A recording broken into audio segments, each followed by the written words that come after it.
ناظرین، میں نے اپنے کریئر کا آغاز ریڈیو پاکستان سے کیا، اور ریڈیو پاکستان میں مجھے یاد ہے اس زمانے میں بہت کم پیسے ملا کرتے تھے۔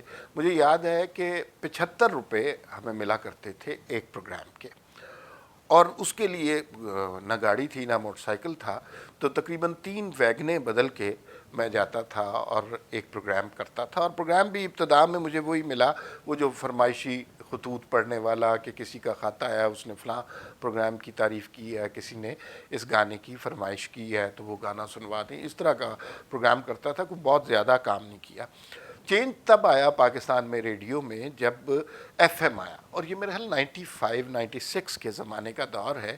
ایف ایم آیا اور اس نے ریڈیو کی ساری روایت ہی بدل دی، وہ ریڈیو کو بہت فاسٹ پیس کر دیا۔ اس زمانے میں مجھے انہوں نے ایک پروگرام جو پاکستان میں ایف ایم 100 آیا تھا، سب سے پہلا پروگرام جو لیٹ نائٹ تھا، وہ میں نے کیا، اور میں نے ان کو آئیڈیا دیا کہ شعر و شاعری سے لوگوں کو بہت لگاؤ ہوتا ہے، تو آپ شعر و شاعری کا پروگرام شروع کریں۔ تو اس پروگرام کا نام ہم نے غزل ٹائم رکھا۔ رات 12 بجے سے 4 بجے تک یہ پروگرام ہوتا تھا، اور شدید سردی کا زمانہ تھا۔ اس وقت تک میرے پاس موٹر سائیکل آ چکی تھی، تو میں موٹر سائیکل پر جاتا تھا۔ رات 11 بجے کے قریب ریڈیو ایف ایم کے اسٹیشن پر پہنچنا اور غزل ٹائم کا آغاز کرنا۔ اس پروگرام کے حوالے سے 2-3 قصے ہیں، وہ آپ کے ساتھ شیئر کر دیتا ہوں۔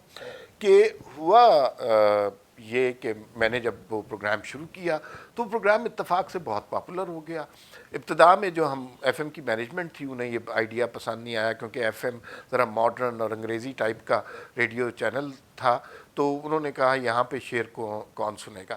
لیکن جب شعر کے ساتھ ہم نے غزلیں پلے کیں تو اس کا بڑا اچھا رسپانس آیا۔ تو میں یہ کرتا تھا کہ لائیو کال ان تھا، لوگ ٹیلی فون کرتے تھے، لوگ اپنے شعر بھی سناتے تھے اور غلط شعر بھی سناتے تھے، لیکن ہم ان کی تعریف ہی کرتے تھے کہ وہ کوئی غلط کام نہیں کر رہے، بہرحال ادب سے وابستہ، شعر و شاعری سے وابستہ کوئی نہ کوئی کام کر رہے ہیں، تو لوگوں کو ہم خوب داد دیا کرتے تھے۔ تو تقریباً رات کے 2:30 بجے ہوئے تھے، اور سردیوں کی رات تھی، اور ایک آدمی ریڈیو کے اسٹیشن میں، ریڈیو کے اسٹوڈیو میں بیٹھا لوگوں سے فون پہ بات کر رہا ہے، شعر سنا رہا ہے، تھکاوٹ بھی ہو جاتی تھی۔ تو ایک صاحب کا میں نے فون اٹھایا اور ایک صاحب کا مجھے فون آیا، اور انہوں نے کہا جی کہ میں آپ کو اپنی ایک غزل سنانا چاہتا ہوں۔ میں نے کہا جی کس موضوع پہ آپ کی غزل ہے؟ ذرا ابتدائی سے کویسچن ہم کرتے تھے۔ تو انہوں نے کہا کہ میری غزل کا عنوان ہے بی ایس سی۔ میں نے کہا بھائی بی ایس سی پہ کوئی غزل نہیں ہو سکتی، شاعری بنیادی طور پہ محبوب پہ ہوتی ہے، ماں کے موضوع پہ ہوتی ہے، وطن کے موضوع پہ ہوتی ہے، بی ایس سی پہ تو کوئی شاعری نہیں ہو سکتی۔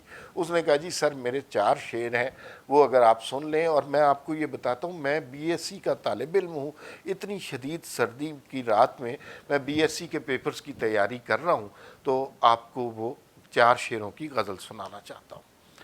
خیر میں نے کہا چلیں آپ سنا دیں شعر۔ تو انہوں نے 4 شعر سنائے، اور بڑے یادگار شعر تھے۔ انہوں نے کہا جی میری غزل کا پہلا شعر ہے، اور اس غزل کا عنوان ہے بی ایس سی۔ پہلا شعر انہوں نے یہ سنایا کہ وہ ایف ایس سی میں پڑھتی تھی، میں بی ایس سی میں پڑھتا تھا۔ یہ پہلا شعر ہو گیا۔ میں نے کہا جی دوسرا شعر سنائے۔ انہوں نے کہا جی دوسرا شعر یہ ہے کہ وہ ایف ایس سی میں پڑھتی تھی، میں بی ایس سی میں پڑھتا تھا، وہ بی ایس سی میں پڑھتی تھی، میں بی ایس سی میں پڑھتا تھا۔ میں نے کہا اچھا تیسرا شعر سنائے۔